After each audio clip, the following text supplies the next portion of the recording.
Darlene, we need to chat about this episode's sponsor. Yes. Now, we've decided that me reading ad copy is an area for improvement, I guess. Okay. So how about instead I talk about what I've actually accomplished using Helsum? So they have this award-winning set of payment tools like invoicing, virtual terminals, in-person payments. But the feature that I really like is their payment page. And I was able to work with their really excellent customer support team to build the exact type of credit and debit card payment solution that we really needed for some of our clients. So it makes it very easy for clients to pay and a nice user experience as well. And like I always say, paying people for stuff should not be hard. That is right. Your message has been heard. Awesome. So if you want to make payments easy for your clients and affordable for you, check out Helsum today. To get your first $6,000 worth of processing free, visit helsum.com/lawyerlife. That's HELCIM.com/lawyerlife.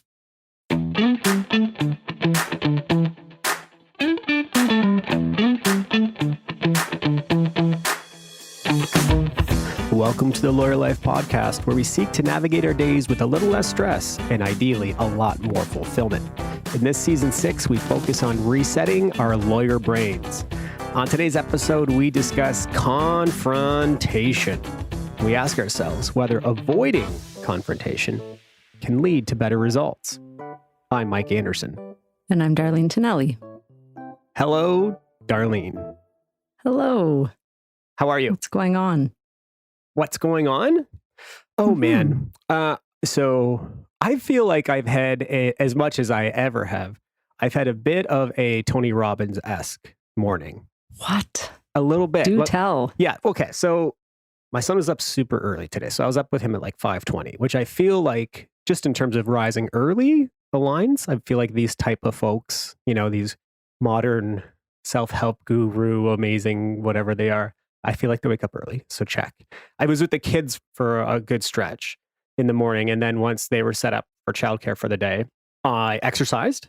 And given the fact that I exercised in my attic and it's super hot right now, I was very warm, which led me then to go to the tiny pool that we have in our backyard, like the upgraded kiddie pool that I mentioned a couple episodes ago, yes, which for some reason has stayed very cold, like for the whole summer. Like it is so it was like I was doing a cold plunge. So woke up early, exercised, cold plunge, and then oh my God, I was like, Tony you know what? Robbins. Yeah. And then I was like, you know what? This little deck that I built on this side of the upgraded kiddie pool, I put my towel down, lied down on the deck, and for about 5-10 minutes, just closed my eyes. I don't know if it was a meditation or a rest or whatever it was. I did that. I'm like, come on, you know, what more? Had a little shower. Now I have a coffee. I feel like I've nailed it, right? You have. If you did that every day, you'd probably be Tony Robbins with a Scandinavian flair as well. Yeah, I'm a little bit shorter than him, that's for sure. And I don't know if I could do all the things he does. But certainly this morning, I'm Robbins-esque, we can say. Nice. Well, the one thing a few years ago on this podcast, we talked about Tim Ferriss and some of his, speaking of other motivational, I guess, interested in high performance people. And he always was talking about how he puts all this stuff in his coffee in the morning. So he makes what I think he called it a bulletproof coffee or something. Okay. I've been trying that. So I tried that this morning. What stuff? So if I sound more caffeinated and more high energy, it might be from all the stuff in my coffee. There's collagen, there's MCT oil, and there is fiber in it. Oh. And it's actually quite good. It's like a breakfast coffee. So anyway, these are the, as always, we're experimenting always.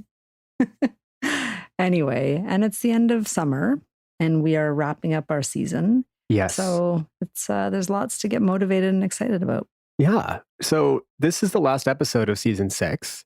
Thanks to Helsum and Deal Closer, by the way, for helping us out with this season. We've tackled a lot of important subjects, always with the idea of maybe what we think is true in the profession actually isn't true. We've talked about high performance and what sustainable high performance actually is versus what folks think it is. You know, basically high billing hours and always in the office and those sort of things versus actually just kind of making sure that on a day-to-day basis, you're treating yourself well enough that you can still be there in 20 years. You know, we talked about hacking it, which moves on from this, but it had a different sort of lens, which is do you want to be a lawyer that is in a place where you're not aligned, it's the work is difficult, you're being ill-treated, but you're figuring out a way, versus making a pivot and finding a place where there's more alignment and less friction in your practice? Yeah.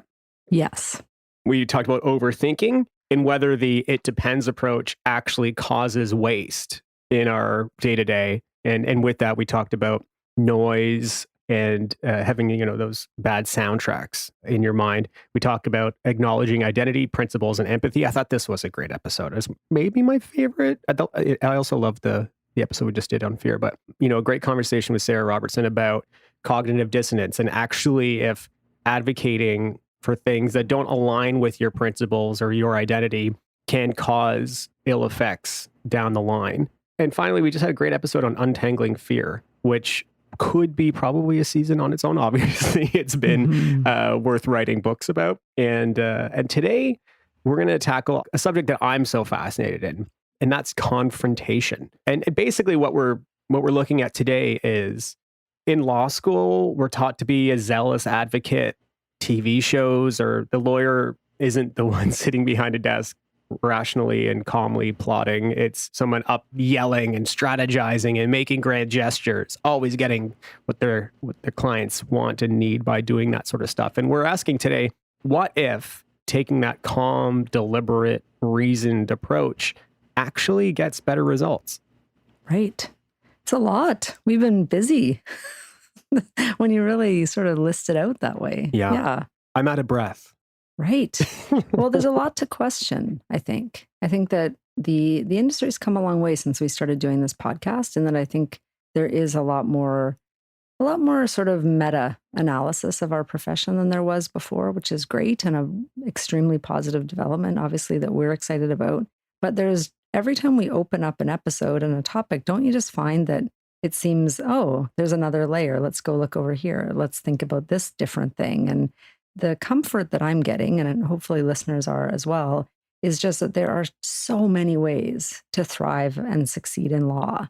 And there are so many skill sets that really boil down into being a great lawyer. And when we look at each of the different facets that sometimes cause, I think there's a lot of talk about mental health, but it's not just mental health. It's strain, stress, overwork in our profession. When we really look at those things and break them out, some of them can be avoided just by developing your own style of practice that feels right to you. So that's what I'm taking away so far. And I think this episode is going to get right into that as well. Yeah. And I think what we covered in this season, it's not like they're siloed, right? Like you could even take a confrontation as we're talking about today. And there's a conversation to be had about confrontation and untangling fear, or confrontation and acknowledging identity and principles, or confrontation and hacking it, and confrontation and true high performance. Because in the end, what we're getting at is, I think through the whole season, the profession often just says, this is the way it's done, right? Yeah. One single way. That's how you succeed. And that's not true. And as it comes to something like confrontation, I think, what we'll walk through today, you can really make the case that we need to stop this sort of narrative from perpetuating, because it leads to these ripple effects that make people worse at their job, make them less happy, and potentially cause some significant negative effects downstream. So with that, to start, I have an example of this. I remember that I found surprising early in my career. Do you have an example, Darlene, of like really getting hit in the face with someone whose approach was just like way too confrontational? You go ahead. I probably do. Yeah. I'd like to hear yours. Yeah, I'll just, for the rest of my life, I will never forget. I was on a file, an entertainment-based file, and on the other side was a US-based lawyer. I had offered a deal and just got like a brief email back about this can't be done and blah, blah, blah. So I really tried to put together a solution that worked for everybody. Then instantly I got back, we have to have a call about this, by email. I was like, okay. And a week later, the call occurred. And from the get, he was just yelling at me, like literally yelling at me telling me I don't understand the law. This can never happen. My client would never agree to this.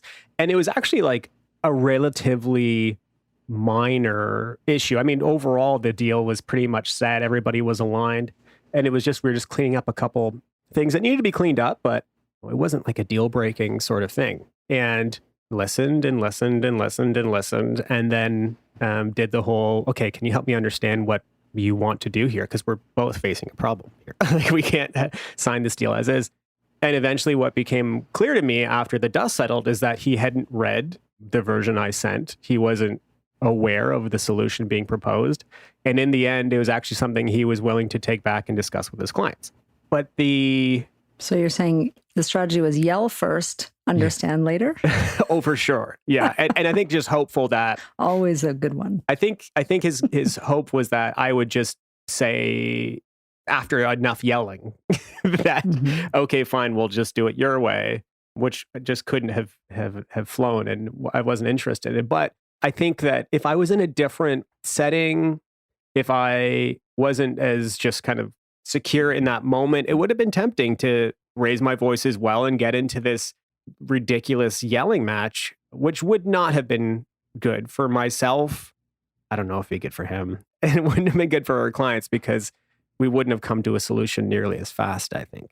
There's a lot in that. And as you're speaking, I'm remembering, and maybe just we'll point this out, but I think early in a law career, it's easy to hear someone yelling and be like, oh God, I'm wrong. Like I must be wrong to evoke such a reaction, right? Or they must be right, the flip side. For them to feel so strongly, for these explosive emotions to be on this call, I need to react in some way. And I think that with the benefit of wisdom and experience, when I have a sort of a style like that immediately on the other side, I'm able to look at it as a style, right? Like it's designed. It's a strategy, basically. And I don't assume it has any impact on my position until I listen to it for a while and get under it and understand what's going on. I think that's a shift as you get farther along in your career. It was for me, I think. I think that what you just described is holding your center despite what's going on and knowing that your position was reasonable. And I think that even for lawyers just coming up, maybe you don't know if your position is reasonable. For example, like you've just done the one thing, you are trying something new and you get that reaction. The listening side of it is important, but I think that then what you take from it and what you do with your own actions is not necessarily a given. So I think that's a really interesting one. What you're describing is basically someone assuming from the jump that you're in a confrontation, like you're in a conflict. The default was conflict. Yeah. And I think that I was lucky in this instance that the issue actually had a very clear answer that I was aware of and that I had seen done before. Right. And so it was kind of easy to be confused by this, genuinely kind of awestruck as to how we started there. But in other examples, I mean, it could have definitely had more of an effect on me. But I think also then what is interesting to process is if then I would have been drawn into this, then we're in a confrontation. We're not in a discussion to get a contract settled up, right? We're in a battle. And all of a sudden it's okay. Then all of a sudden it's not just about that issue. It's we're not going to lose on this point either. And we need this and blah, blah, blah. You start to strategize in a completely different way.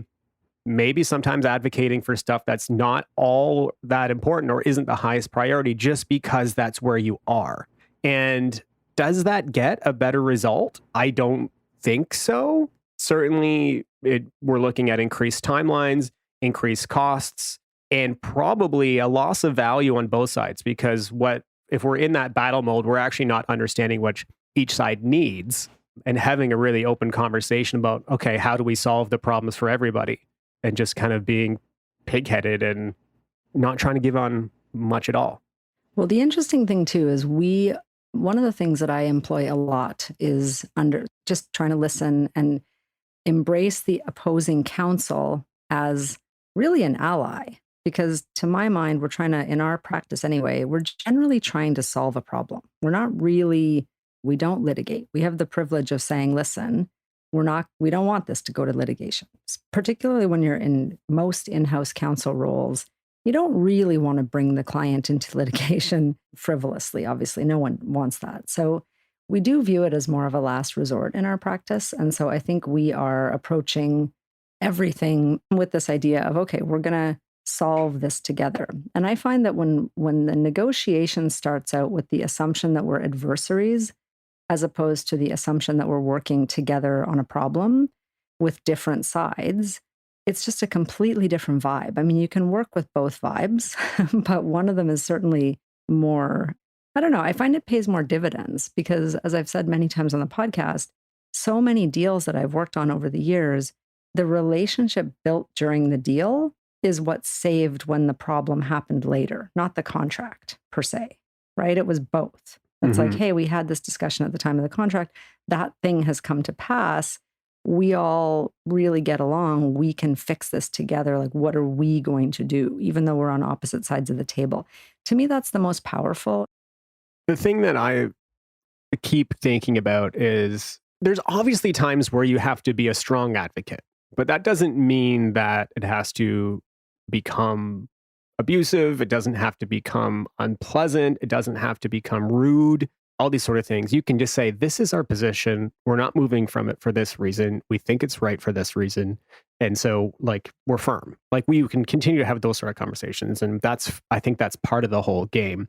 But in the end, if we're kind of, the wheels are coming off because we're really leaning into this confrontational model, I think the folks who suffer most are clients. And Darlene, you found an interesting analog for this in the tech world where, spoiler alert, I guess, to your story, but large tech starts to collaborate more and be less confrontational because in the end, it's what the consumer wants and needs. Yeah, I was reading Satya Nadella's book. He's the CEO of Microsoft. And just to take, since I often talk about Apple, I will talk about Microsoft. But he did something really interesting. When he came in as CEO, he started trying to build bridges with some of the tech companies that they had previously been suing at Microsoft.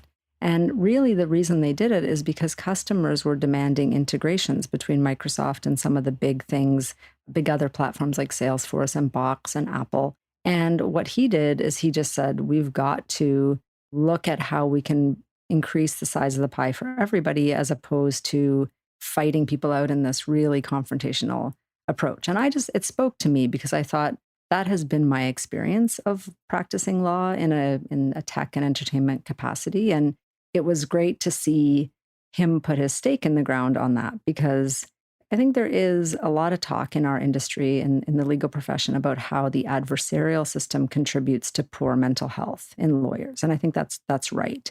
But what it goes on to say always is the reason for that is because the adversarial system requires you never show weakness. You never let them see you sweat. Like all these sort of tropes that we have embraced, I think, broadly as a profession.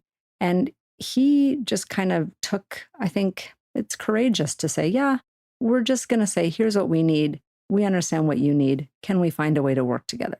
That's not weakness.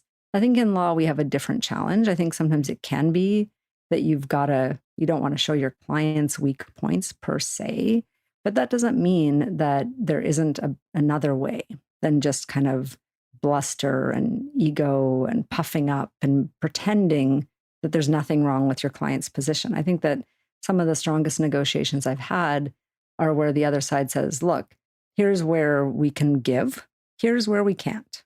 What can you do? Okay. Here's what we do. So again, I put the asterisk on it that litigation is different. But in our, I think the analog to the tech companies getting together and trying to make things better for their customer is what we need to do. Yeah.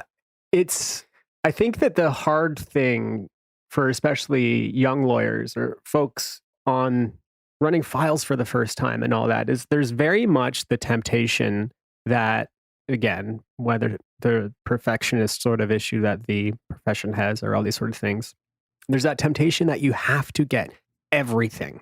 Everything has to be perfect for the client. Like the deal can't be signed until everything aligns. And the more interesting, I think, and helpful approach is to really determine what is important for your client specifically. Will they Mhm. actually lean on, use this term of the deal that you're negotiating? Or is it just something that like you think theoretically is hyper important? Going through having clear conversations with your clients, getting a deep understanding of where they're headed, what their risk tolerance is, what's important, what's not, how they want to treat this relationship. That sort of work allows you to open the book a little bit more, like you're talking about Microsoft with the others. Here's what we need. Here's what's important to us. Let's work together. And I'll never forget, we had a really good negotiation. I think it was it was a January semester where I went to school, University of Ottawa. And I'll just never forget the main takeaway I had from it was that oftentimes you seem like you're at a standstill, but that's just often based on superficial terms. And if you can actually start to understand where hidden value might be, then you can find innovative ways to solve problems. And the easiest example there is, well, let's say one side is asking in a settlement for $100,000 and the other doesn't have that money in their bank account right now, right? So the answer is no. Mhm. Right. But what if we can move? What if getting $100,000 right now is not important for the one side? And what if the other side knows that next quarter they're going to have a good influx and that they can pay in installments over the next year or two? Maybe we are closer to a deal, but we can't get there and we can't start to have that conversation if we're screaming at each other. And if we start to honestly, whether it's real or not, feel like we hate each other. So these sort Mhm. of like real big problems. We can't talk. We can't have a coffee together. We can't do these sort of things. We're not going to have these rich solutions. Like they won't come. And in the end, I suppose what will rule the day is who can spend more money, who's willing to stick to that unreasonable position until eventually fatigue leads to a result. These sort of end results that I just don't think are the places that we want to go. And especially in the business world, that stuff starts to catch up with you at a point, I think.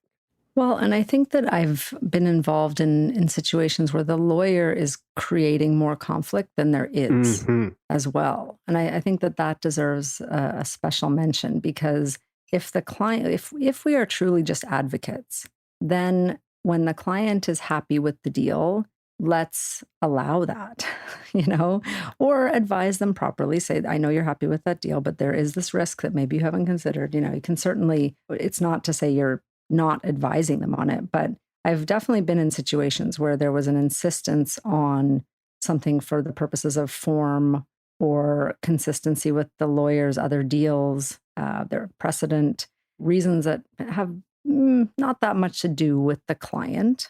Especially from the beginning, we can look at a negotiation as a problem solving exercise and not as a war or a battle. That means that I think that emotions can remain out and we can just continue to do our job, which is look at a problem and figure out how it can best be solved for our client, obviously. And to an extent, if we are looking to get a deal done, if we are looking at timelines, if we're looking at relationships, we also have to make sure that we consider the other side's needs and where possible, find solutions to accommodate. And in my view, at least, that's how the best deals get done. Well, and let's not always assume, too, that the best thing for the client is the perfect deal with all the points in their favor. Sometimes it's not because it's cost too much to not just legal costs, but like it costs too much at the expense of important relationships Yeah. to get that deal. You know, when you're in an adversarial process, the emotions of the client, your client and the other side's client are important because you could take an action that could challenge the whole thing by accident. Yeah.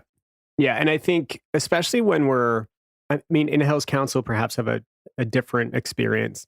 But if you're in private practice and you're advising a client, you have a great benefit of like deal is signed. You're not interacting with it on the day to day. It's you've done your job and it doesn't exist for you largely until maybe there's a renewal or a problem comes up or whatever. Like we interact with files and they go away. But our clients, this is their business for a lot of them. This is their life. These are key relationships. These are programs that they care about a lot. And to hold above that reality, just like the thing that the lawyer wants, is, I think, insensitive.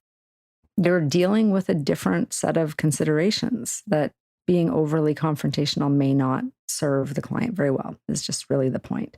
So the question for us is really just or for us to raise, I think, is just in your practice area, are you doing it because you think it's the thing that people should be doing, whatever the cost is to yourself? Or are you doing it because it's the right thing for the client and the matter? And I think that has to be the question. And then whatever the answer is for people's practice area, that's the answer, not to gloss over the need for real conflict. And I also think we should clarify that confrontation and conflict are different because we're often in conflict situations, right? It just doesn't have to become aggressive and confrontational and all that stuff. Yeah. Conflict is fine. And I think being conflict avoidant in law is a really tough thing. And we should probably do a future episode on it because it is baked into it. But assuming that you're in a position of like adversarial, aggressive conflict, I think is where the problems lie. And that's the best way to solve problems. Yeah. Well, look at you in this last episode of the season doing a lovely summary. A summary. Which is normally my stomping ground, but whatever, I feel fine. Just this once. Not a hit on my ego at all. So with that, we will take a break and come back with our goods and grapes.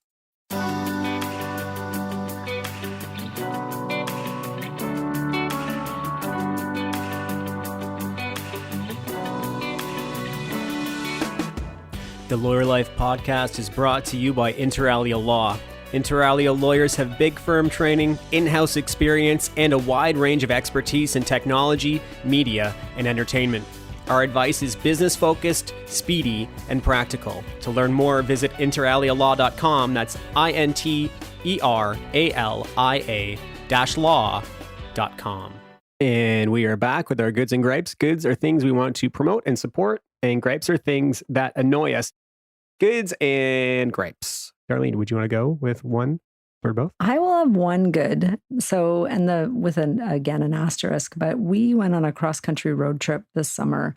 And on that road trip, we listened to audiobooks of Encyclopedia Brown. Remember Encyclopedia Brown? Yeah. Did you read those books as a kid? No, I did not. You did not. No. I was obsessed with all of the like Nancy Drew, Hardy Boys, Encyclopedia Brown. I just loved the detective genre. And it was really neat to hear it translate to my 6-year-old where he was trying to solve the mysteries. And as an adult listening to Encyclopedia Brown, I was like, oh, okay, these are a lot more solvable than I thought they were at the time, because he always had the case and then you had to guess the solution. And I felt really good that I was able to solve most of the cases now in the children's book series. So anyway, the confidence downside, boost. Yeah, I felt really a real confidence boost at my detective skill. And I also would say though that with all those books, the way we speak with children and the topics that we talk about with children have changed a lot since those books were written. Like some of them aren't particularly politically correct, or they're not. There's words that we don't use anymore. There's guns and cowboys, and there's a bunch of stuff in there that my kids have not experienced in more recent books. So there was that. But overall, it was a good. How about you? I don't know if my good is directly just swimming lessons, but I guess it is. My daughter just started swimming lessons like 2 weeks ago, and she did them when they were little, and then obviously a huge COVID break, and it's outdoors, just her and the instructor in like a family pool sort of thing. But the results have been incredible, like so fast, and it's just been so satisfying and like great to see. Like my daughter is just like, she already loved swimming, but now she's obsessed, and it's just neat. She loves developing this skill. It's nice to watch. I mean, she's just almost 5, so we're starting to get into that space a little bit more, I guess, but I really enjoyed it. It's important life skill also. Yeah. Oh, yeah. That too. There's just like a practicality to it. That's lovely. Mm-hmm. My gripe is also, I suppose, summer related. And I'll go with the one. I'm trying really hard to find like outdoor furniture that's comfortable and looks nice, but isn't like the most expensive piece of furniture I've ever bought. And I just, I'm blown away. And I understand it's like, you're basically buying a couch that can be outside and withstand rain and weather and blah, blah, blah. But I can't, it's too expensive, but I want it. But I want it. And so I'm waiting to see if like when the season ends, where there'll be sales or something. But it's like, I'm just blown away by how expensive outdoor furniture is, I guess. I've never interacted with this problem before. If anybody knows of like a place that has good stuff that doesn't cost an arm and a leg, I'm all ears. But my gripe is that, I guess. It's a bad gripe. I guess gripes are supposed to be bad though. My gripe is summer related. Wasps and outdoors. I don't know. What's with these things? You can't eat outside for like the whole second half of August in Toronto. I don't know if that's... Yeah. I was just out west and the same was true out there. And I don't remember that from when I lived there as a child, or I guess till I went to law school. But anyway, not just a child. But what is with that? And every like outdoor, now we're all eating. Do you know what happens if I understand correctly? Because I researched this last year because I was in the same place as you. Around this time, I think it's the male wasps that, not all of them, but some of them live in communities and they basically get kicked out. Okay. So I think this is right. And then they're out on their own. So they know they're going to die inherently. Like they know that time is up. So they just act crazy because they just like are trying to get food. They're on their own. They know it's going to end soon.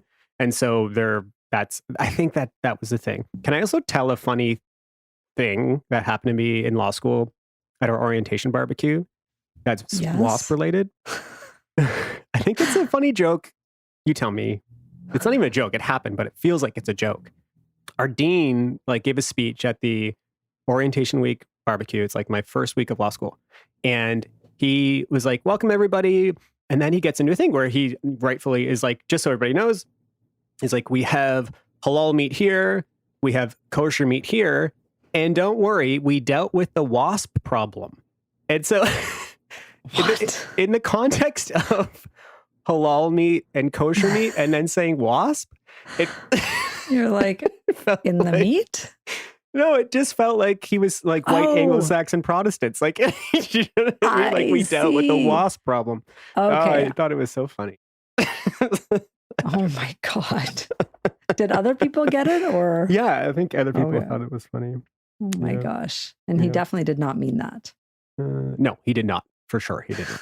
To be clear. But it was just previous guest on our podcast. No, it was a dean previous. It was a different dean. Okay, got you. Yeah, I think it's a minor gripe and it's just nice to be outside. And normally I don't have any summer related gripes because, I mean, come on, we need all the summer we can get around here. And I don't mind the heat even, but I would like to have a few more indoor activities to do with the kids during those really hot days right now. Yeah. So anyway, that'll come eventually. Yeah.